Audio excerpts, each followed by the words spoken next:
और अब बात आज की बड़ी खबर की। छत्तीसगढ़ के दंतेवाड़ा में बड़ा नक्सली हमला हुआ। नक्सल अटैक में डीआरजी के 10 जवान और 1 ड्राइवर शहीद हो गए हैं। नक्सलियों ने पिकअप गाड़ी को इम्प्रोवाइज्ड एक्सप्लोसिव डिवाइस यानी आईईडी से धमाका करके उड़ा दिया। डीआरजी के ये जवान नक्सल ऑपरेशन से लौट रहे थे। धमाका इतना बड़ा था कि ब्लास्ट से सड़क पर 4 से 5 फीट का गहरा गड्ढा हो गया। बताया जा रहा है कि नक्सलियों ने प्लानिंग के साथ आईईडी ब्लास्ट किया है। अब नक्सलियों की तलाश के लिए सुरक्षा बलों का कोम्बिंग ऑपरेशन शुरू हो गया है। इस सड़क पर बना यह गड्ढा नक्सलियों के काराना हमले का सबूत है। छत्तीसगढ़ के दंतेवाड़ा में घात लगाकर बैठे नक्सलियों ने डीआरजी के जवानों की गाड़ी को आईईडी से उड़ा दिया। धमाका होते ही गाड़ी के परखच्चे उड़ गए।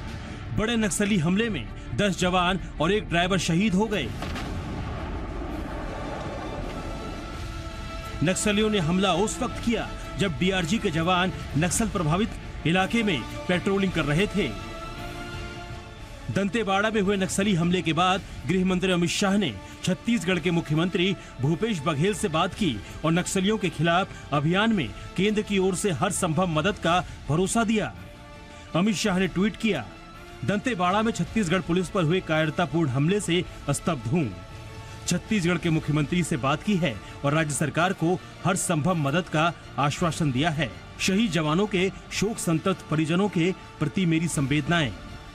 छत्तीसगढ़ के मुख्यमंत्री भूपेश बघेल ने हमले में शामिल नक्सलियों के खिलाफ कड़ी कार्रवाई करने की चेतावनी दी है। छत्तीसगढ़ के दंतेवाड़ा में नक्सलियों पर काबू पाना सुरक्षा बलों के लिए चुनौतीपूर्ण रहा है।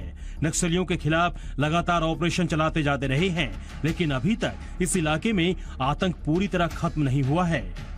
नक्सलियों ने आज भी काराना हमले के जरिए अपना खौफ बनाने की कोशिश की। छत्तीसगढ़ में नक्सलवाद के खात्मे के लिए केंद्र और राज्य सरकार लगातार कदम उठाती रही है। इसके बावजूद कुछ इलाके अभी भी ऐसे हैं जहां नक्सली अभी भी अपना कब्जा जमाए हुए हैं। आज हुए हमले के बाद नक्सलियों के खिलाफ एक बार फिर बड़ा अभियान चलाने की जरूरत महसूस होने लगी है। दंतेवाड़ा में जिस जगह नक्सलियों ने हमला किया वहां अब सीआरपीएफ के जवान भी भेजे गए हैं। जानकारी के मुताबिक नक्सलियों ने पूरी प्लानिंग से आईईडी बिछाई थी। सड़क से गुजरते वक्त गाड़ी का टायर सीधे आईईडी पर पड़ा, जिस वजह से बड़ा धमाका हुआ। छत्तीसगढ़ से रजनी ठाकुर के साथ ब्यूरो रिपोर्ट, जी मीडिया। और दंतेवाड़ा में जिस लोकेशन पे यह हमला हुआ है उसी इलाके में कुछ समय पहले जी मीडिया की टीम भी मौजूद थी और एक एंटी नक्सल ऑपरेशन की कवरेज के लिए मार्च महीने में जी मीडिया रिपोर्टर मनीष शुक्ला दंतेवाड़ा पहुंचे थे। असल में दंतेवाड़ा में से नक्सलियों का प्रभाव खत्म करने के लिए लगातार ऐसे ऑपरेशन चलाए जाते रहे हैं। छत्तीसगढ़ के कोर नक्सल एरिया में नक्सल समस्या को खत्म करने के लिए सड़कों के निर्माण पर खासा ध्यान दिया जा रहा है। कई स्ट्रेटेजिक रोड की पहचान की गई है और इन स्ट्रेटेजिक रोड्स के बनाने के काम को तेजी से किया जा रहा है। इनमें से कई ऐसी सड़कें हैं जो कोर नक्सल एरिया में जा रही हैं, उन इलाकों में जा रही हैं जहां अभी भी नक्सली बैठे हुए हैं और उनका इन इलाकों में प्रभुत्व है। हम इस वक्त दंतेवाड़ा में हैं और यहाँ पर ये जो सड़क आप देख रहे हैं ये कोर नक्सल एरिया में जा रही है और इस सड़क के निर्माण को भी लगातार नक्सली रोकते हैं, इसमें बाधा पहुंचाते हैं और इन सड़कों के निर्माण के दौरान कई सीआरपीएफ के जवानों ने अपनी शहादत दी है। कई जवानों की नक्सली हमले में मौत हुई है और आपने देखा होगा कि सुकमा में जो भेजी है या दंतेवाड़ा के कई इलाकों में लगातार नक्सली अभी भी हमला करते हैं और ऐसी स्थिति में सीआरपीएफ को यह मैंडेट दिया गया है कि वो सड़कों के निर्माण के दौरान जो मशीनें हैं, जो लोग इस काम में लगे हुए हैं, उनको प्रोटेक्शन दे। और इस वक्त आप देखें तो अभी यहाँ पर सड़क का निर्माण का काम नहीं हो रहा है, लेकिन यहाँ सड़कें बनाई जा रही हैं और जब यहाँ पर सड़कें नहीं बन रही होती हैं तो जो मशीनें होती हैं, चाहे जेसीबी मशीन हो या फिर ट्रैक्टर्स हो, इन सबको सीआरपीएफ के कैंप के पास रखा गया है। सीआरपीएफ इनको प्रोटेक्ट करती है क्योंकि नक्सली इस मशीनों को जला देंगे या जो कॉन्ट्रैक्टर हैं उन पर हमले करेंगे।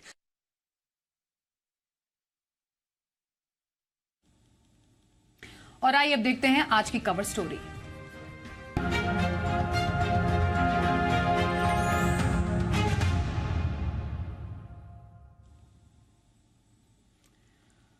आपको बताएं, आधार आज की तारीख में हमारी पहचान का सबसे जरूरी दस्तावेज है। आधार का इस्तेमाल अब तक सरकारी योजना का लाभ उठाने और केवाईसी के लिए किया जाता रहा, लेकिन अब सरकार इसे प्राइवेट संस्थानों के इस्तेमाल के लिए मान्यता देने वाली है। सरकार ने आधार को लेकर कानून में बदलाव करने की बात कही है।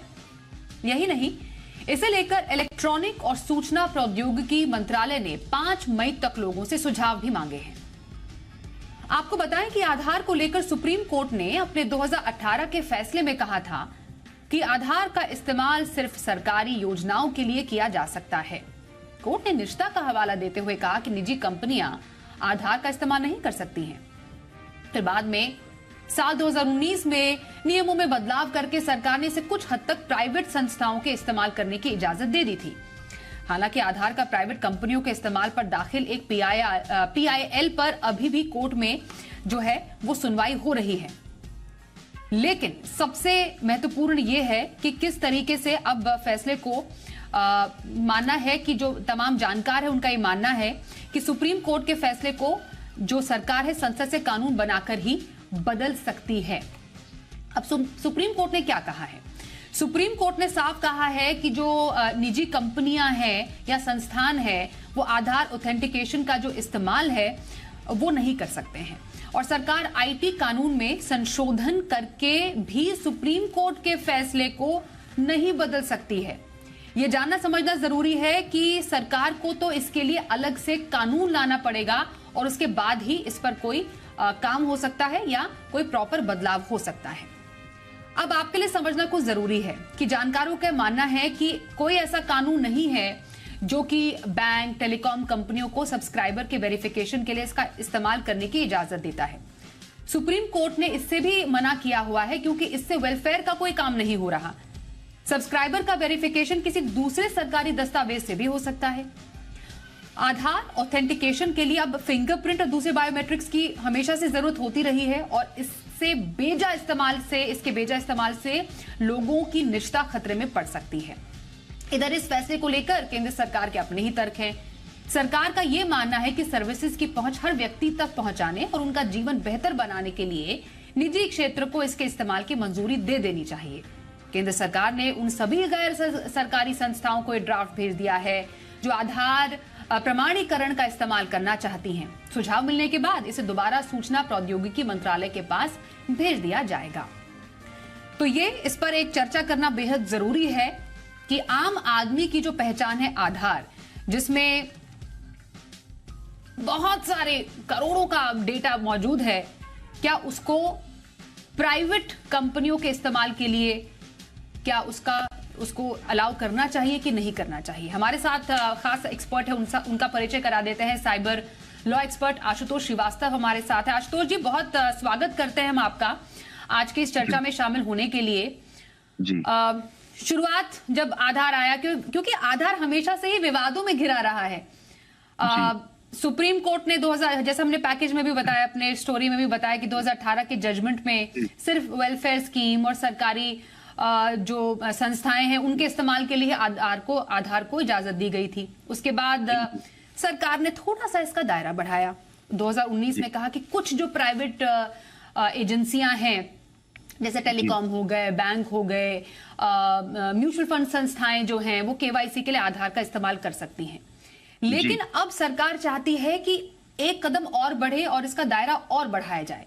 सबसे पहले मैं आपसे समझना चाहती हूं कि जो आधार को लेकर हमेशा से एक प्राइवेसी का एक बहुत बड़ा इशू खड़ा रहता है, क्या एक इम्पैक्ट इस कदम का पड़ सकता है? ये मैं आपसे सबसे पहले समझना चाहती हूँ। जी देखिए, मैं थोड़ा सा बता दूं। देखिए, पहले तो क्या है कि जो आधार एक्ट है हमारा 2016 में उसको बनाया गया था, उसमें जो है एक सेक्शन 57 का प्रोविजन था, जिसके हिसाब से ऑलरेडी ये प्रोविजन था कि जो प्राइवेट प्लेयर्स हैं, जो निजी कंपनियां हैं, वो इसका इस्तेमाल कर सकती हैं आधार का। लेकिन फिर ये मामला, जैसे आपने बताया, कि वो फिर सुप्रीम कोर्ट में गया और सुप्रीम कोर्ट ने 2018 में जो है सेक्शन 57 को स्ट्राइक डाउन कर दिया, जो कि प्राइवेट कंपनीज को जो है परमिशन देता था, इस बात के लिए इजाजत देता था। उसके बाद फिर जो है 2019 में सरकार ने कुछ अमेंडमेंट किया उस आधार एक्ट में, और उन्होंने जो है कुछ प्राइवेसी जो है मेंटेन हो सके जो है प्राइवेट कंपनीज द्वारा, ताकि जो है लोगों का डेटा भी सेफ गार्डेड रहे और जो है इसको वो इस्तेमाल कर सके लोगों के बेनिफिट के लिए। तो ये फिर चला। हालांकि जैसे आपने बिल्कुल सही बताया, फिर बाद में इसके ऊपर भी अभी PIL जो है वो फाइल्ड है सुप्रीम कोर्ट में, वो पेंडिंग है मैटर। हालांकि अभी तक सुप्रीम कोर्ट ने कोई भी स्टे नहीं दिया है। वो जो 2019 में जो अमेंडमेंट किया गया है उसमें कोई स्टे नहीं दिया गया है, वो अभी भी ऑपरेटिव है और ये मैटर अभी चल रहा है, हियरिंग में है। तो ऐसा नहीं है कि कोई सरकार को अभी कोई फर्दर उसमें डायरेक्शन दिया गया है, तो ये कंटिन्यू चल रहा है। उसके बाद जो है सरकार को भी लगा कि इसके अंदर अगर हमको जो है लाना है अमेंडमेंट, तो हमको पूरा प्रोटेक्शन भी लेकर के चलना पड़ेगा लोगों के डेटा को, उनकी प्राइवेसी को।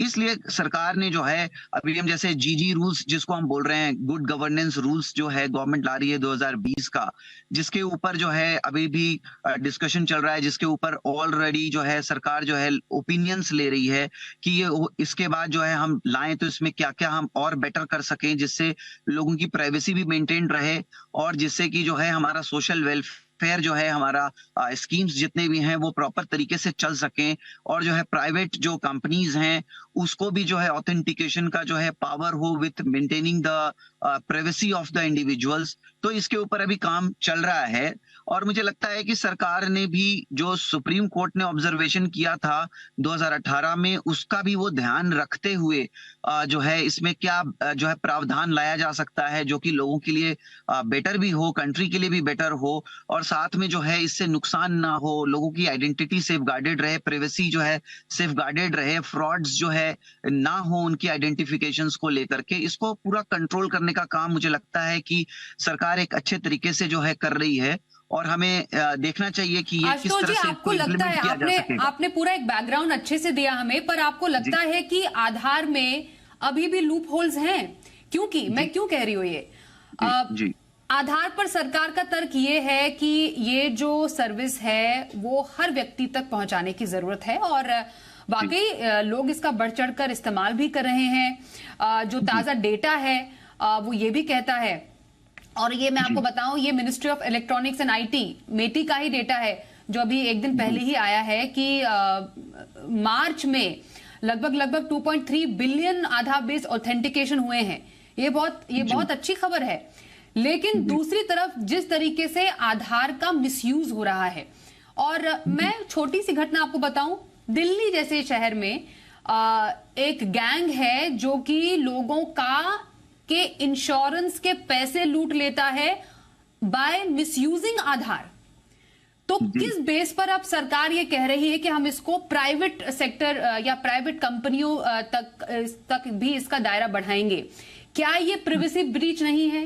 क्या अभी भी आधार को टोटली ये लूप होल फ्री बनाया गया है? क्या इसको और बनाने की जरूरत है? जब तक ये छोटे छोटे चेक्स एंड बैलेंसेस नहीं होंगे, क्या वाकई इसका दायरा बढ़ाना चाहिए? जी देखिए, हमें अभी जो हमारा पहले जो रूल था वो IT एक्ट हमारा 2000 का था, और उस समय हमारे पास जो हम आज की जो टेक्नोलॉजीज को जो यूज कर रहे हैं उसके हिसाब से उसमें कोई प्रोविजंस नहीं थे। लेकिन जब धीरे धीरे जब इसमें डेवलपमेंट हुआ, न्यू टेक्नोलॉजीज आई, तो गवर्नमेंट को भी लगा कि इसके अंदर अब जो है लॉ में भी अमेंडमेंट करना चाहिए, और उन्होंने जो है टाइम टू टाइम अमेंडमेंट किया। 2020-21 में भी जो है अमेंडमेंट हुआ, काफी नए प्रोविजंस को लाया गया जिससे कि जो है इसको और सुरक्षित बनाया जा सके और प्रोटेक्शन इसमें लाया जा सके और पेनाल्टीज को लगाया जा सके और जो है पनिशमेंट को भी बढ़ाया जा सके। अभी देखिए कि हमें जैसे मालूम है कि यूरोपियन कंट्रीज में जैसे हमने देखा कि डेटा प्रोटेक्शन लॉज हैं, जिसमें कि प्राइवेट कंपनीज हो या गवर्नमेंट की का डिपार्टमेंट हो, उनको बहुत सारे जो है चेक्स एंड बैलेंसेस हैं, उनको जो है बहुत सारे रूल्स को फॉलो करना पड़ता है और वो कहीं पे भी डेटा को लीक नहीं कर सकते हैं। अगर वो डेटा लीक करते हैं तो उसमें बहुत सारे जो है पेनाल्टीज हैं, पनिशमेंट है, बहुत सारे प्रोविजंस हैं उसके लिए। उसी तरीके से इंडियन गवर्नमेंट भी हमारा जो है डेटा प्रोटेक्शन लॉ को भी ला रही है, जो अभी अंडर वे है, जिसपे डिस्कशंस अभी चल रहा है। तो मुझे लगता है कि जो डेटा प्रोटेक्शन लॉ अगर इंडिया में आता है तो ये कहीं ना कहीं एक स्ट्रिक्ट जो है स्ट्रिक्चर्स देगा, एक डेटरेंट देगा, चाहे वो गवर्नमेंट का डिपार्टमेंट हो या प्राइवेट कंपनीज हो, कि आप जो भी डेटा कलेक्ट कर रहे हैं, चाहे वो आधार से रिलेटेड हो या कोई भी इस तरीके का डेटा हो किसी भी सिटीजन का, इंडिविजुअल का, उसको आपको प्रोटेक्टेड रखना होगा। वो डेटा जो है कहीं भी लीक नहीं हो सकता है, और अगर ये आपके थ्रू कहीं से भी लीक होता है तो इसके ऊपर जो है सख्त से सख्त जो है कार्रवाई होगी और हेवी पेनाल्टीज भी इंपोज की जाएगी और साथ में पेनल चार्जेस भी लगेंगे। तो ये इसके ऊपर ऑलरेडी काम चल रहा है और हमने देखा है कि जिस तरह से अमेंडमेंट के बाद जो है और हमारे जो साइबर सेल हैं, साइबर क्राइम्स जो हमारे हो रहे थे, उसमें भी सरकार ने काफी कोशिश करी कि जो है डिपार्टमेंट्स को और बढ़ाया जा सके, लोग जो है कंप्लेंट्स को इजीली रजिस्टर कर सके साइबर सेल में। साइबर सेल में जो है हर तरीके के उनको ट्रेनिंग्स दी गई, उनको इम्प्रूव किया गया, टेक्नोलॉजी के साथ चलने का जो है। आशुतोष जी, ये जो आपने तमाम स्टेप बताए हैं डेटा प्रोटेक्शन लॉ की और तमाम checks and balance in place रहने की, ये काफी ऐसी बहुत सारे जो सिचुएशन है जो कि अभी जिनको अमली जामा नहीं पहनाया गया है, अगर इसको हकीकत में देखा जाए तो क्या ये टू सून अ स्टेप है सरकार की तरफ से? क्योंकि एक बात तो सही है कि सुप्रीम कोर्ट में अभी भी मामला लंबित है एक याचिका पर जो एक पीआईएल दाखिल की गई थी। दूसरा, अगर सरकार को इसका दायरा और अगर बढ़ाना है प्राइवेट सेक्टर तक, तो क्या इतना आसान होगा उनके लिए? क्योंकि उनको बाकायदा एक नया कानून बनाना पड़ेगा। वो आईटी कानून में बदलाव से कुछ होगा नहीं, वो शायद आप बेहतर ढंग से बता सकते हैं। और जो 5 मई तक लोगों से सुझाव मांगे गए हैं सर, तो आपको क्या लगता है, मतलब जब तक कोई डेटा प्रोटेक्शन लॉ हमारे पास एक ठोस स्वरूप में नहीं है, तो ऐसी मौजूदा स्थिति में बेस्ट पॉसिबल सिनारियो क्या हो सकता है? जी, देखिए आपने बिल्कुल सही अच्छा सवाल पूछा और आपने बहुत सारा क्लैरिटी भी दिया। देखिए सरकार बिल्कुल पार्लियामेंट में जो जीजी रूल्स जो मैंने बोला गुड गवर्नेंस के हिसाब से जो रूल्स बनाया जा रहा है, और ये एक अच्छा पहल है सरकार का कि वो लोगों के ओपिनियन को भी कंसिडर करना चाहती है। लोग क्या चाहते हैं, उनका ओपिनियन क्या है इस बारे में, क्योंकि पब्लिक ओपिनियन को अगर सरकार रिकॉग्नाइज करती है, समझती है या उसको इंपॉर्टेंस देती है, तो ये किसी भी जो है गवर्नमेंट के लिए या कंट्री के लिए ये बहुत ही अच्छा पहल है, ताकि जो है लोगों का भी व्यू को जो है कंसीडर करते हुए और उसमें क्या अमेंडमेंट किया जा सकता है। और जैसे सुप्रीम कोर्ट ने 2018 में जो है सेक्शन 57 को जो स्ट्राइक डाउन किया था आधार एक्ट का 2016 का, उसमें जो ऑब्जर्वेशन सुप्रीम कोर्ट ने रखा था, उन ऑब्जर्वेशंस को किस तरीके से दूर किया जा सके कि उसमें भी कोई खामी ना रह जाए, क्योंकि ऐसा ऑब्जर्वेशन आया तो उसमें कहां-कहां गलतियां थी, कहां-कहां खामियां थी, उसको हम कानून के तहत कहां-कहां कंट्रोल कर सकते हैं, किस तरह से उसको हम सील कर सकते हैं, इसकी पूरी तरह से कोशिश कर रही है सरकार। और इसीलिए जो है नया रूल्स भी बनाने की बात कर रही है, और साथ में जो है डेटा प्रोटेक्शन लॉ के ऊपर भी डिस्कशन चल रहा है। और ये सारे बातों को लेकर के मुझे लगता है कि अगर हमें आगे बढ़ना है, कंट्री को आगे बढ़ना है, तो कहीं ना कहीं हमें भी लोगों के साथ, दूसरी कंट्रीज के साथ कॉम्पीट करते हुए हमको आगे चलना पड़ेगा। हमारा टेक्नोलॉजी हमको जो एक्सेप्ट करना है, जिसको जो हम डेवलपमेंट चाहते हैं, जो हमको लेकर के चलना है, उसके लिए मुझे लगता है कि सरकार एक अच्छा पहल कर रही है और लोगों का ओपिनियन ले रही है, एक्सपर्ट्स का भी ओपिनियन ले रही है, और उन सारे ओपिनियंस को लेते हुए टेक्नोलॉजिकली और लीगली दोनों ही पॉइंट ऑफ व्यू से इसको कैसे कंट्रोल किया जा सकता है या इसको और कैसे बेटर किया जा सकता है, जिससे कि एक बहुत ही अच्छा इम्प्लीमेंटेशन हो और इसमें सिर्फ हमें बेनिफिट्स मैक्सिमम मिले और इसके जो डिमेरिट्स हैं उसको बहुत हद तक कंट्रोल कर सके। मुझे लगता है सरकार एक इस डायरेक्शन में एक काम कर रही है, और इसी वजह से मुझे लगता है कि अभी तक पीआईएल में भी कोई स्टे या कोई ऐसी बात अभी तक नहीं आई है सुप्रीम कोर्ट द्वारा। और मुझे लगता है कि इसको अगर सरकार का लक्ष्य सही है, डायरेक्शन सही है और साथ में इंटेंशन सही है और वो एक फुल प्रूफ सिस्टम के साथ काम करना चाहती है, तो मुझे लगता है कि उसको सपोर्ट पब्लिक का भी मिलेगा और ओपिनियन भी मिलेगा, व्यूज भी मिलेगा। कि जो 5 मई तक लोगों से तो फिलहाल सुझाव मांगा गया है, लेकिन साथ ही साथ लोगों की निजता पर किसी तरीके का खतरा ना हो, प्राइवेट हाथों में देने से पहले एक डेटा प्रोटेक्शन लॉ, एक चेक एंड बैलेंस होने की सख्त जरूरत है, जिससे कि जिस तरीके के फ्रॉड हम आधार बेस भी देख रहे हैं, कम से कम उस पर लगाम लगाई जा सके। और बेहतर यही होगा कि इन तमाम चेक्स एंड बैलेंसेस, इन तमाम कानून बनने के बाद अगर इसको प्राइवेट क्षेत्र को दिया जाए, अगर जरूरी है तो इस पर विचार किया जा सकता है। फिलहाल तो 5 मई तक लोगों से ही इसमें सुझाव मांगे गए हैं। आशुतोष जी, बहुत धन्यवाद करेंगे आपका हमारे साथ इस चर्चा में शामिल होने। धन्यवाद। आइए आगे बढ़ते हैं और इस वक्त की बड़ी खबर आ रही है, आपको जरा बताएं। टेलीग्राम चैनल के जरिए चूना लगाने वालों पर सेबी का एक बड़ा ऑर्डर आया है और इस वक्त की ब्रेकिंग न्यूज आपके लिए है। दरअसल सेबी की 3 लोगों पर 3 साल और 3 पर 1 साल की पाबंदी लगाई गई है। अहमदाबाद मेहसाणा में सेबी ने ठिकानों पर छापेमारी की थी, जो कि टेलीग्राम चैनल बनाने के नाम पर टेलीग्राम चैनल के जरिए दरअसल चूना लगा देते लोगों को। लेकिन सेबी ने अब यहां पर उन पर ठोस कार्रवाई की है और पाबंदी भी लगा दी है और अवैध लाभ के जरिए उन्होंने करोड़ों भी जमा करने की कोशिश की थी। ब्रजेश हमारे साथ, हमारे वरिष्ठ सहयोगी हैं। ब्रजेश, जरा पूरी खबर आपसे सबसे पहले समझना चाहेंगे, टेलीग्राम चैनल से जुड़ी हुई है। बिल्कुल, 6 लोग थे जो टेलीग्राम चैनल चलाते थे। उस चैनल का नाम था बुलरन इन्वेस्टमेंट एजुकेशनल चैनल। इस नाम से टेलीग्राम चैनल चलाते थे और सेबी के पास शिकायतें आई थी कि ये लोग बड़े पैमाने पर पंप एंड डंप का काम कर रहे हैं शहरों में। इसके बाद सेबी ने दिसंबर 2021 में मेहसाणा और अहमदाबाद में छापेमारी की थी और एक बड़ी कार्रवाई थी सेबी की तरफ से। तो इस मामले में सेबी ने जांच किया और ये पाया कि 2 करोड़ 84 लाख रुपए के करीब का अवैध लाभ इन लोगों ने कमाया था, 6 लोगों ने मिलकर। तो सेबी ने अब फाइनल ऑर्डर जारी किया है और फाइनल ऑर्डर में ये कहा है कि जो अवैध लाभ कमाया है उसकी रकम तो जमा करेंगे ही, साथ ही इस अवैध लाभ की रकम के 2 गुणों के बराबर यानी करीब 5 करोड़ 68 लाख रुपए की जो है की पेनल्टी भी लगाई है। साथ ही अतिरिक्त पेनल्टी भी 5-5 लाख रुपए की इन 6 लोगों पर लगाई है। साथ ही इसमें जो 6 लोग थे उसमें से जो 3 लोग थे जो मुख्य भूमिका में थे, उन पर 3 साल तक बाजार में कामकाज पर पाबंदी लगाई है और बाकी जो 3 लोग थे उन पर बाजार में कामकाज पर 1 साल की पाबंदी लगाई है। इस पाबंदी के दौरान उनके ना तो शेयर बेचे जा सकेंगे, यहाँ तक कि जो म्यूचुअल फंड में जो उनका इन्वेस्टमेंट है वो भी पूरी तरह से फ्रीज रहेगा। इस पेनल्टी की जो अवैध लाभ की रकम थी उस पर 12% की दर से साधारण ब्याज भी भरना होगा। तो कुल मिलाकर जो लोग शहरों के पंप एंड डंप में लगे रहते थे टेलीग्राम चैनल के जरिए, उन पर सेबी की तरफ से एक बड़ी कार्रवाई जो है की गई है। बिल्कुल, तो एक बड़ी कार्रवाई टेलीग्राम चैनल के जरिए लोगों को चूना लगाने पर सेबी का बड़ा डंडा इन पर। धन्यवाद करेंगे ब्रजेश ज्यादा जानकारी के लिए। वक्त एक ब्रेक का भी हो गया है, बने रहिए हमारे साथ।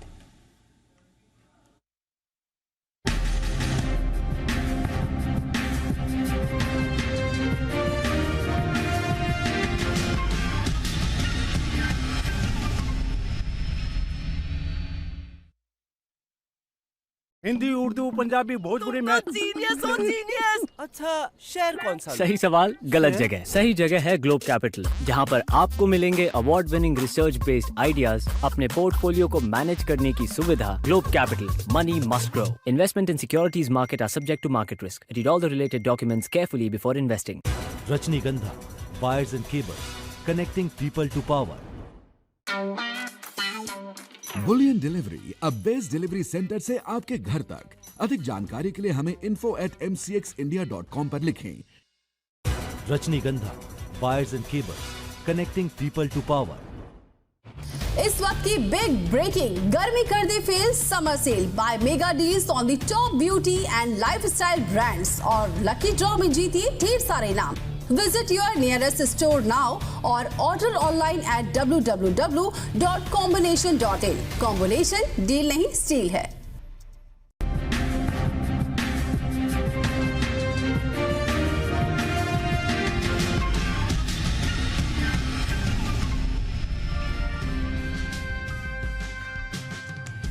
सूडान में फंसे भारतीयों को निकालने के लिए ऑपरेशन कावेरी जारी है। अब तक 500 से ज्यादा लोगों को सूडान से सऊदी अरब के जद्दी लाया जा चुका है। लोगों की मदद के लिए नेवी और एयरफोर्स जॉइंट ऑपरेशन चला रहे हैं। सरकार की कोशिश सूडान में फंसे हर भारतीयों को सुरक्षित निकालने की है। इंडियन नेवी हमारा पूरा अच्छे से ख्याल रख रही है। न्यू इंडिया जो है अपने आप को अब आज ऑपरेशन कावेरी में साबित कर। कई हमारे भारतवासी वहां पर फंसे हुए हैं। हमारे प्रधानमंत्री ने चटपट फैसला किया कि हमारे जो बच्चे वहां पर फंसे हैं, भारत के रहने वाले हैं, हम उनको भारत लाएंगे। बहुत बहुत थैंक यू बोलना चाहती हूँ, हमारी जो जान बचाई है हम सबकी। सूडान में फंसे भारतीयों को ऑपरेशन कावेरी ने जीवन दान दिया है। इंडियन एयरफोर्स और इंडियन नेवी इस ज्वाइंट ऑपरेशन में अहम भूमिका निभा रहे हैं। सूडान की जंग के बीच भारतीयों को बचाकर पहले सऊदी अरब के जेद्दा लाया जा रहा है, फिर जेद्दा से इनको फ्लाइट के जरिए भारत लाने की तैयारी है। सूडान में करीब 4000 भारतीय फंसे हैं, जिन्हें निकालने के लिए चलाए जा रहे ऑपरेशन कावेरी के तहत IFC-130J विमान के जरिए 3 बैच जेद्दा पहुंच चुके हैं। पहले बैच में 121 लोगों को लाया गया, जबकि दूसरे बैच में 135 और तीसरे बैच में भी 135 लोगों को लाया गया, जबकि 278 लोगों को INS सुमेधा के जरिए जेद्दा पहुंचाया गया है। जेद्दा पहुंचे सभी भारतीयों की घर वापसी जल्द शुरू होगी। WHO के मुताबिक सूडान में रैपिड सपोर्ट फोर्स ने राजधानी खार्तूम में नेशनल पब्लिक हेल्थ लैब पर कब्जा कर लिया है, जिससे बहुत बड़ा जैविक खतरा हो सकता है। WHO ने कहा कि RSF के जवान लैब के साइंटिस्ट को अंदर नहीं जाने दे रहे और बिजली भी कट गई है। WHO के मुताबिक इन हालात में लेबोरेटरी से जीवाणु लीक होने का खतरा है, यानी सूडान में दूसरा वुहान बनने की आशंका है। सूडान में सेना और पैरामिलिट्री फोर्सेस के बीच 15 अप्रैल से टकराव शुरू हुआ था, जिसके बाद संकट बढ़ता ही चला गया। लोग घरों में बंद हैं और खाने पीने की चीजों का संकट गहरा गया है। जरूरी चीजों की कीमत 100% तक बढ़ गई है। संकट के इन हालात के बीच भारतीयों को वहां से बचाने की कवायद तेजी से चल रही है, ताकि किसी को परेशानी का सामना न करना पड़े। सूडान में सोने की खानों पर कब्जा जमाने के लिए सेना और पैरामिलिट्री फोर्सेस आमने सामने है। मौजूदा हालात में शांति बहाली का रास्ता नजर नहीं आ रहा, जिसकी वजह से जनता को मुसीबतों का सामना करना पड़ रहा है। ब्यूरो रिपोर्ट, जी मीडिया। गलवान घाटी में हुई झड़प और LAC पर चल रहे विवाद के बीच चीन के रक्षा मंत्री भारत के दौरे पर आ रहे हैं। SCO देशों के रक्षा मंत्रियों की बैठक में चीन के रक्षा मंत्री शामिल होंगे। चीन के रक्षा मंत्री ली शांगफू इस सप्ताह भारत के दौरे पर रहेंगे। मंगलवार को उनके भारत दौरे की आधिकारिक घोषणा कर दी गई। चीन की ओर से जारी बयान में कहा गया कि उनके रक्षा मंत्री जनरल ली शांगफू 27 अप्रैल से SCO के रक्षा मंत्रियों की बैठक में शामिल होंगे। ये चीनी रक्षा मंत्री का 2 दिनों का दौरा होगा। चीन के रक्षा मंत्री की यह बैठक ऐसे समय पर हो रही है जब दोनों देशों के बीच LAC पर विवाद जारी है। चीन के रक्षा मंत्रालय ने ली के भारत दौरे को लेकर अपने बयान में कहा कि भारत के निमंत्रण पर चीनी राज्य पार्षद और रक्षा मंत्री जनरल ली शांगफू 27-28 अप्रैल को नई दिल्ली में रहेंगे। यहाँ वे शंघाई सहयोग संगठन की रक्षा मंत्री स्तर की बैठक में भाग लेंगे। इस बैठक के दौरान जनरल ली सम्मेलन को संबोधित करेंगे। इसके साथ ही वे संबंधित देशों के मंत्रिमंडलों के प्रमुखों के साथ अंतर्राष्ट्रीय और क्षेत्रीय स्थिति के साथ साथ रक्षा और सुरक्षा सहयोग के मुद्दों पर भी संवाद करेंगे। चीनी रक्षा मंत्री के इस भारत दौरे से पहले 23 अप्रैल को दोनों देशों के बीच चुशुल मोल्दो सीमा पर कोर कमांडर स्तर की बैठक हुई। प्रधानमंत्री नरेंद्र मोदी के मन की बात के 100वें एपिसोड के लिए बड़े जश्न की तैयारी है। इस मौके पर दिल्ली के नेशनल मीडिया सेंटर में एक कॉन्क्लेव का आयोजन किया गया। गृह मंत्री अमित शाह ने 100 रुपए का विशेष सिक्का भी जारी किया। वहीं केंद्रीय मंत्री अश्विनी वैष्णव ने विशेष डाक टिकट भी जारी किए। मन की बात कार्यक्रम 30 अप्रैल को 100 एपिसोड पूरे करेगा। अलग अलग प्रचार प्रसार के माध्यम, संवाद के माध्यम आने के बाद आकाशवाणी लगभग लोग भूल चुके थे। मोदी जी ने मन की बात का एक बड़ा साफल्य ये भी है कि आकाशवाणी को युवा पीढ़ी तक पहुंचाने का मोदी जी ने काम किया है। कॉन्क्लेव में बॉलीवुड एक्टर आमिर खान और रवीना टंडन पहुंचे और Indian para athlete Deepa Malik भी शामिल हुई। मन की बात कॉन्क्लेव में एक्टर आमिर खान ने पीएम मोदी की जमकर तारीफ की। Huge impact on the people of India और एक बड़ा गहरा असर पड़ा है लोगों पर और ये एक बहुत ही हिस्टोरिक चीज हुई है जो प्रधानमंत्री ने की है। मन की बात जी। पंजाब के पूर्व सीएम प्रकाश सिंह बादल का पार्थिव शरीर अंतिम दर्शन के लिए चंडीगढ़ स्थित अकाली दल के कार्यालय में रखा गया है। प्रधानमंत्री नरेंद्र मोदी समेत कई नेताओं ने बादल को श्रद्धांजलि दी। कल प्रकाश सिंह बादल का अंतिम संस्कार किया जाएगा। प्रकाश सिंह बादल का मंगलवार रात को 95 साल की उम्र में निधन हो गया था। उन्हें सांस लेने में तकलीफ के बाद 16 अप्रैल को मोहाली के फोर्टिस अस्पताल में भर्ती कराया गया था। पंजाब की सियासत के पितामह प्रकाश सिंह बादल ऐसी शख्सियत थे जिन्होंने ब्रिटिश गुलामी का दौर देखा, भारत की आजादी देखी और आजाद भारत की राजनीति का हिस्सा भी बने। प्रकाश सिंह बादल 5 बार पंजाब के मुख्यमंत्री रहे। 1947 में महज 20 साल की उम्र में सरपंच का चुनाव जीतकर राजनीति में आए थे। बादल 1957 में पहली बार पंजाब विधानसभा चुनाव के लिए निर्वाचित हुए। 1970 में पहली बार पंजाब के मुख्यमंत्री बने। प्रकाश सिंह बादल देश के सबसे कम उम्र के सीएम थे। पूर्व सीएम प्रकाश सिंह बादल को श्रद्धांजलि देने पीएम मोदी पहुंचे। पिछले 4 दशक में प्रकाश सिंह बादल कांग्रेस विरोधी राजनीति के प्रमुख चेहरों में से एक थे। इमरजेंसी के बाद इंदिरा विरोधी लहर में वो सांसद भी चुने गए। 1977 में मोरारजी देसाई सरकार में उन्होंने केंद्र में कृषि और कल्याण मंत्री पद भी संभाला। बादल एनडीए के संस्थापक सदस्यों में से एक थे। बाहुबली नेता आनंद मोहन की रिहाई के फैसले पर बिहार में सियासी बवाल मचा हुआ है। इस फैसले पर बीजेपी नीतीश सरकार पर काफी हमलावर है। बिहार में बाहुबली कहे जाने वाले आनंद मोहन की रिहाई से सियासत गर्मा गई है। आज पैरोल खत्म होने के बाद आनंद मोहन सहरसा जेल चले जाएंगे, लेकिन नियमों की तब्दीली के बाद उन्हें कल यानी 27 अप्रैल को रिहा कर दिया जाएगा। यह केवल इसलिए किया गया ताकि 2024 का लोकसभा चुनाव वो जीत सके और ये अपराधी जब निकल कर जाएंगे तो कल राजद के लिए काम करेंगे, जनता दल के काम करेंगे। पूर्व सांसद आनंद मोहन 29 साल पुराने गोपालगंज के तत्कालीन डीएम जी कृष्णैया की हत्या के दोषी थे। उन्हें उम्र कैद की सजा दी गई थी, लेकिन नीतीश सरकार ने जेल मैनुअल में बदलाव कर दिया। बीजेपी ने आनंद मोहन की रिहाई पर सवाल उठाते हुए कहा है कि आनंद मोहन की आड़ में सरकार ने 26 कुख्यात अपराधियों को रिहा कर दिया। ये सब राजनीतिक फायदे के लिए किया जा रहा है। यह बताता है कि नीतीश कुमार जी बिहार को पुनः 1990 के राज में ले जाना चाह रहे हैं।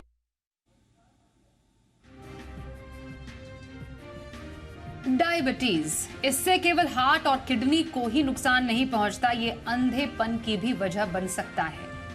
दरअसल लैंसेट ने एक रिपोर्ट में कुछ ऐसा ही खुलासा किया है। रिपोर्ट के मुताबिक भारत में 40 साल से ऊपर के करीब 30 लाख डायबिटिक मरीज अंधेपन का शिकार हो सकते हैं।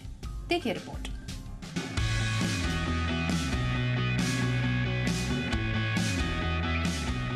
रोजमर्रा की भागदौड़ की जिंदगी में डायबिटीज ने तेजी से लोगों को अपनी चपेट में लिया है, लेकिन इस बीमारी को जितना आप समझते हैं उससे कहीं अधिक घातक है। इसे अभी तक किडनी और हार्ट की बीमारी से जोड़कर देखा जाता रहा है, लेकिन लैंसेट की ताजा रिपोर्ट ने चौंकाने वाला खुलासा किया। रिपोर्ट की माने तो डायबिटीज के चलते 40 साल से ज्यादा उम्र वाले करीब 30 लाख लोगों को अंधेपन का खतरा है। डायबिटीज से होने वाली अंधेपन की बीमारी को डायबिटिक रेटिनोपैथी कहते हैं। रिपोर्ट में कहा गया है कि देश की 13% आबादी पर डायबिटिक रेटिनोपैथी का खतरा मंडरा रहा है। वहीं 4% लोग तो ऐसे हैं जिन्होंने डायबिटिक रेटिनोपैथी का इलाज नहीं करवाया, जिसके चलते उनकी आंखों की रोशनी पर गहरा असर पड़ा है। पहले समझते हैं कि आंखों की रोशनी से डायबिटीज का क्या कनेक्शन है। आखिर कौन सी बला है डायबिटिक रेटिनोपैथी?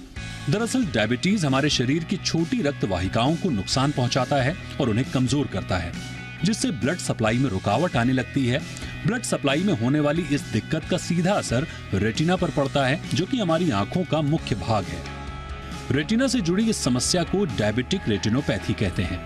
इस बीमारी की वजह से रेटिना के मुख्य हिस्से मैक्यूला में सूजन आ जाती है। जिसे डॉक्टरी भाषा में डायबिटिक मैक्युलर एडिमा कहते हैं। इस बीमारी में diabetic retinopathy, glaucoma, diabetic macular oedema और मोतियाबिंद शामिल है। डायबिटिक रेटिनोपैथी के लक्षणों की बात करें तो आंखों के सामने काले धब्बे दिखना, धुंधला दिखना, डबल इमेज दिखना, आंखों में दर्द होना, रंगों को पहचानने में परेशानी होना इसके अहम लक्षण हैं। कई बार ऐसा भी होता है कि डायबिटिक रेटिनोपैथी के शुरुआती चरण में कोई लक्षण नहीं दिखते। भारत में आंखों के अस्पताल में जाने वाले डायबिटीज के मरीजों में करीब 45% मरीज इस बीमारी का पता चलने से पहले ही अपनी आंखों की रोशनी खो चुके होते हैं। डायबिटिक रेटिनोपैथी के जोखिम को कम करने के लिए सबसे कारगर उपाय है कि डायबिटीज की एबीसी को कंट्रोल में रखा जाए। यहाँ ए का मतलब A1C यानी हीमोग्लोबिन प्रोटीन, बी का मतलब ब्लड प्रेशर और सी का मतलब कोलेस्ट्रॉल से है। वहीं डायबिटिक रेटिनोपैथी का इलाज संभव है। समय रहते लेजर ट्रीटमेंट और विट्रोरेटिनल आई सर्जरी के जरिए इस बीमारी को ठीक किया जा सकता है। फिलहाल तो डायबिटीज को लेकर गंभीर रहने की जरूरत है, क्योंकि शुगर के मरीजों में आंख की रोशनी के जाने की आशंका दूसरों के मुकाबले 25% ज्यादा होती है। ब्यूरो रिपोर्ट, जी मीडिया।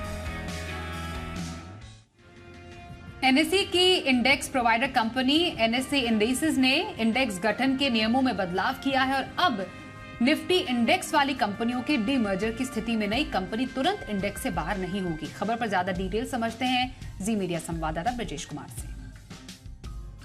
बिल्कुल, एनएसई इंडाइसेस ने जो नया नियम लाया है उसमें सबसे मोटी बात यही है कि डीमर्जर के बाद भी कंपनी इंडेक्स के अंदर बनी रहेगी। साथ ही जो नई कंपनी होगी डीमर्जर के बाद, डीमर्जर से निकली हुई, वो भी एक्सचेंज पर 3 दिन तक रहेगी। अगर इन 3 दिन में से 2 दिन अगर वो जो बैंड है उस बैंड को हिट करती है, चाहे लोअर हो चाहे अपर हो, तो 3 दिन तक और इंडेक्स में रहेगी। उसके बाद वो ऑटोमेटिकली इंडेक्स से हट जाएगी। ये नियम जो है वो 30 अप्रैल के बाद जो भी कंपनियां जिनका डीमर्जर मंजूर हो रहा है उन पर लागू होगा। अब इसके असर को समझते हैं। अभी जो मौजूदा नियम है वो ये कहता है कि अगर कंपनी डीमर्जर के लिए अगर शेयर होल्डर्स मंजूरी दे देते हैं तो उसके बाद कंपनी इंडेक्स से हट जाती है। अब अगर देखें तो इसका सबसे बड़ा फायदा किसको हो सकता है, उदाहरण के लिए ले लें कि जैसे रिलायंस इंडस्ट्रीज है, अगर वो अपने किसी कारोबार का डीमर्जर करना चाहती थी तो अगर पुराने नियम होते तो रिलायंस को इंडेक्स से बाहर जाना पड़ता और रिलायंस के मुकाबले में इंडेक्स में उस साइज की दूसरी किसी कंपनी को ला पाना एक बड़ा कठिन काम होता। अब इसका असर क्या होता? अक्सर इसमें ये होता है कि मर्जर या डीमर्जर की स्थिति में कि बहुत बार जो बहुत सारे पैसिव फंड हैं या ETF वाले फंड हैं वो इंडेक्स को फॉलो करते हैं और इंडेक्स में अगर किसी भी तरह का बदलाव होता है तो उनको उसी आधार पर बड़े पैमाने पर कई बार बेचने पड़ते हैं और कई बार वापस जब इंडेक्स में अगर एंट्री होती है तो उनको खरीदना पड़ता है। तो इससे एक बड़ी उछल पुछल की स्थिति जो है वो पैदा होती थी। तो इन सारी स्थितियों को दूर करने के लिए एनएसई इंडाइसेस ने ये नया नियम लाया है जो 30 अप्रैल के बाद से मर्जर की मंजूरी वाली कंपनियों पर लागू होगा। यूएस में हाउ टू बाय गोल्ड सबसे ज्यादा सर्च हुआ है। क्यों गूगल पर सर्च गोल्डमय हुआ है, बताने के लिए जी बिजनेस के कमोडिटी एडिटर मृत्युंजय कुमार झा से समझते हैं।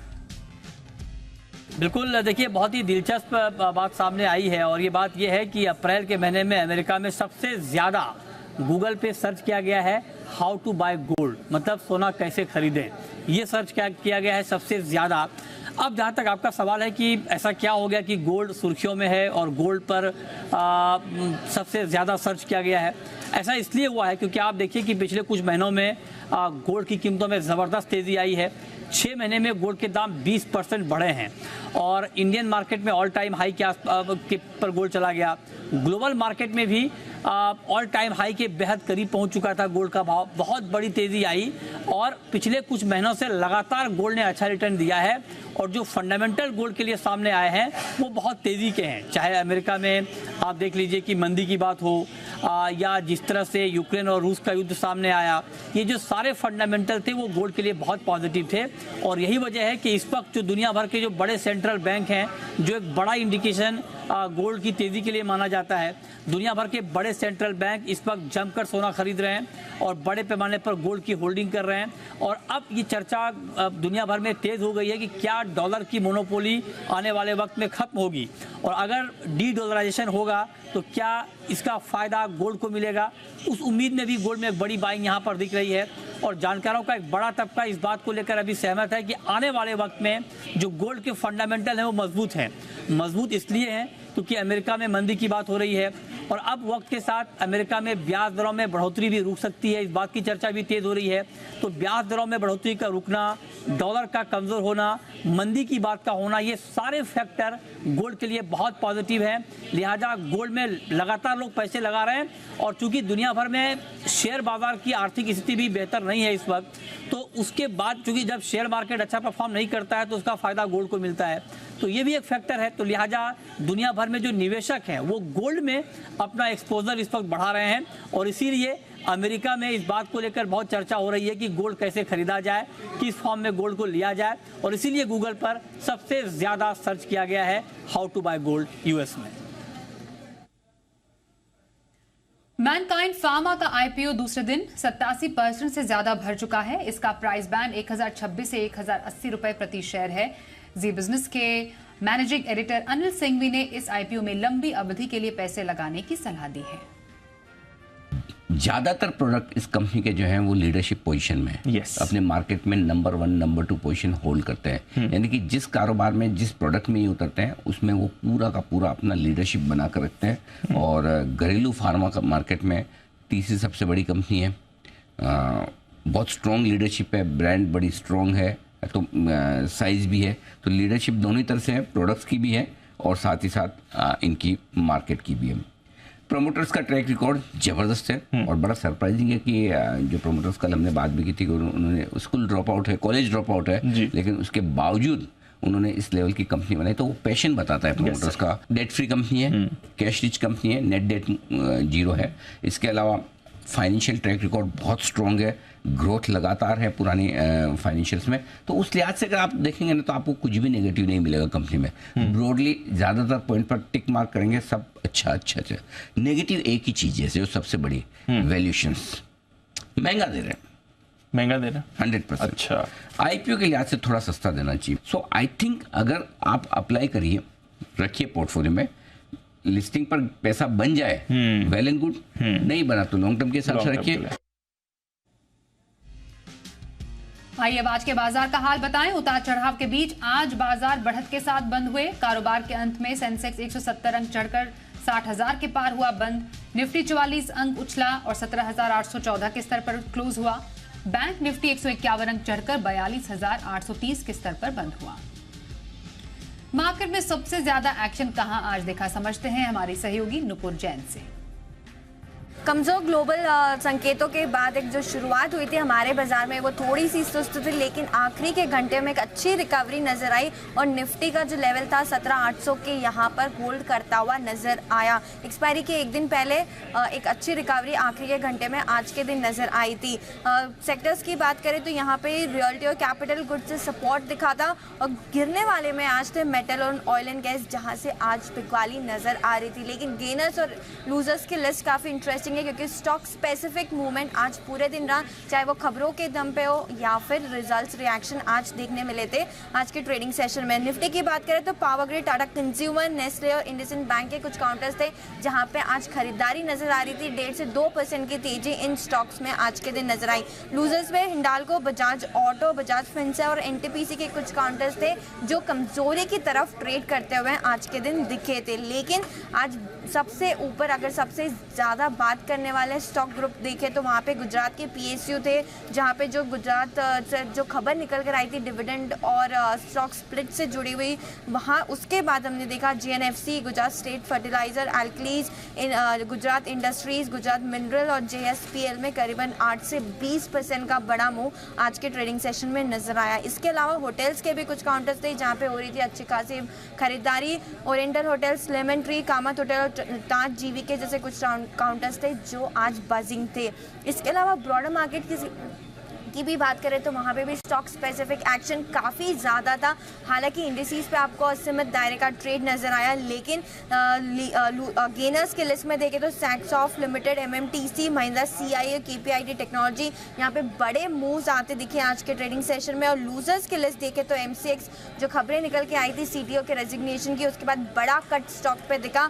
इप्का लैब्स कल की जो गिरावट थी वो आज भी बनी रही। आवास फाइनेंशियल और रैलिस इंडिया में भी देखें तो 4 से 5% का कट आज के दिन नजर आया। तो एक्सपायरी के पहले, मंथली एक्सपायरी के पहले आज के दिन आखिरी के कुछ मिनटों में, आखिरी के घंटों में हमने देखा कि एक अच्छी रिकवरी मार्केट में नजर आई और 17,800 का लेवल आज निफ्टी होल्ड कर पाया।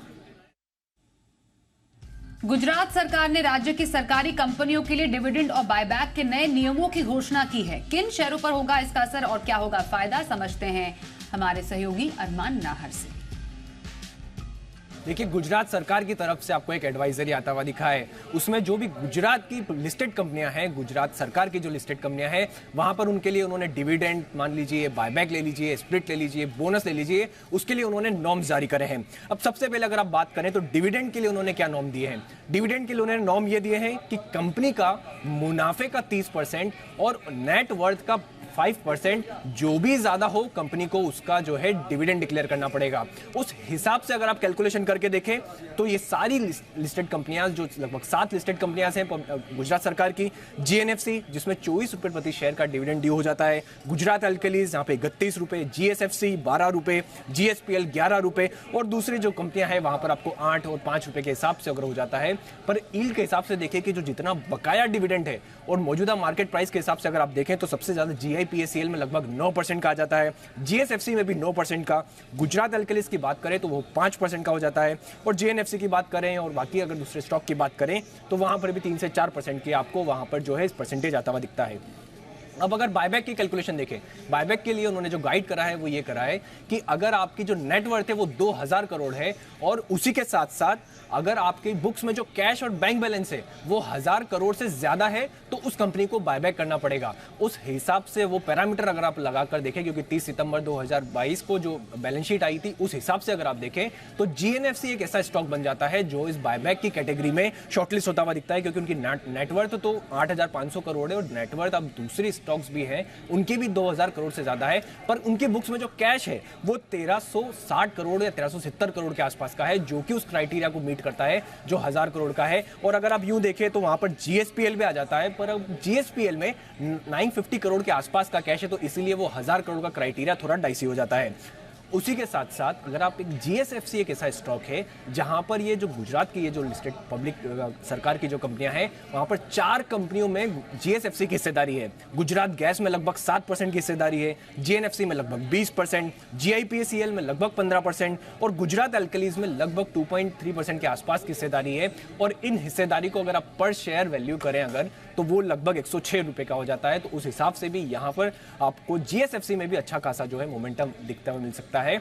और उसी के साथ साथ क्योंकि स्प्लिट के लिए जो उन्होंने नॉर्म्स दिए हैं, स्प्लिट के लिए उन्होंने नॉर्म्स ये कहा है कि अगर आपकी जो मार्केट वैल्यू और बुक वैल्यू जो अगर आप जो वैल्यू है उसकी अगर आप देखें जो आपकी वैल्यू का 50 गुना अगर ये मार्केट वैल्यू या फिर बुक वैल्यू हो जाता है तो आपको स्प्लिट लाना पड़ेगा, मतलब शेयर का विभाजन करना पड़ेगा। हालांकि वैल्यू का क्लैरिफिकेशन नहीं है, तो अगर वो फेस वैल्यू जो है मान लिया जाए तो उस हिसाब से अगर आप बात करें तो GNFC, GSFC, GMDC, Gujarat alkalis, Gujarat gas ऐसी कंपनियां हो जाती हैं जिनको हो सकता है स्प्लिट भी लाना पड़े, पर इस पर भी क्लैरिफिकेशन और इंटरेस्टिंग जो आना बाकी है। ओवरऑल अगर आप देखें तो डिविडेंड के हिसाब से और बायबैक के हिसाब से, दोनों के हिसाब से GNFC ऐसा स्टॉक बन जाता है जो दोनों लिस्ट में अगर आपको दिखेंगे शॉर्टलिस्ट होता हुआ दिख रहा है।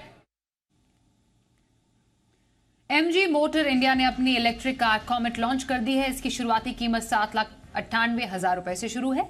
कंपनी ने इस कार की बुकिंग 15 मई से शुरू करने का ऐलान किया।